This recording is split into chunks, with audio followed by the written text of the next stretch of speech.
మత్స్య అవతారం. ప్రపంచాన్ని రక్షించిన చేప. పూర్వం సత్యవ్రతుడు అనే ఒక ఋషిరాజు ఉండేవాడు.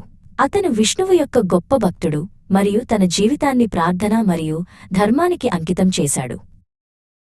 ఒకరోజు అతను నదిలో ప్రార్థనలు చేస్తుండగా ఒక చిన్న బంగారు చేప అతని చేతుల్లోకి ఈదుకుంటూ వచ్చింది. ఓ రాజా, దయచేసి నన్ను పెద్ద చేపల నుండి రక్షించు అని అది వేడుకుంది.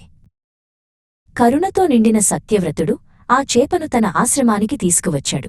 కాని ఆ చేప పెరుగుతూనే ఉంది. మొదట కుండ నుండి చెరువుకు, ఆపై నదికి, చివరకు సముద్రంలోకి మార్చవలసి వచ్చింది. అది అంత పెద్దదిగా పెరిగింది. అప్పుడు ఆ భారీ చేప తన నిజస్వరూపాన్ని వెల్లడించింది. నేను విష్ణువును. 7 రోజుల్లో ఒక భయంకరమైన ప్రళయం ప్రపంచాన్ని ముంచెత్తుతుంది.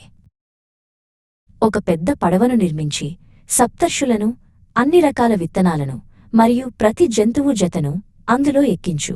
నేను మిమ్మల్ని రక్షిస్తాను అని విష్ణువు వాగ్దానం చేశాడు. ప్రళయం ప్రారంభమైనప్పుడు నీటి గందరగోళం నుండి నీడల వంటి అసురులు ఉద్భవించారు. వారు పవిత్ర వేదాలను దొంగిలించి ప్రపంచాన్ని అజ్ఞానంలో ముంచడానికి ప్రయత్నించారు. మత్స్య అవతారంలోని విష్ణువు ఆ అసురులను ఓడించి వేదాలను రక్షించాడు. ఆపై వాసుకి అనే సర్పాన్ని తాడుగా ఉపయోగించి సత్యవ్రతుడి పడవను తన కొమ్ముకు కట్టి భయంకరమైన తుఫాను నుండి సురక్షితంగా నడిపించాడు.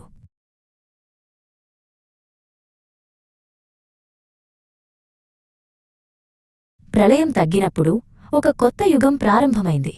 మత్స్య అవతారం చేసింది సత్యవ్రతుడు, ఋషులు మరియు సమస్త జీవరాశులు సురక్షితంగా ఉన్నారు మరియు పవిత్ర జ్ఞానం రక్షించబడింది.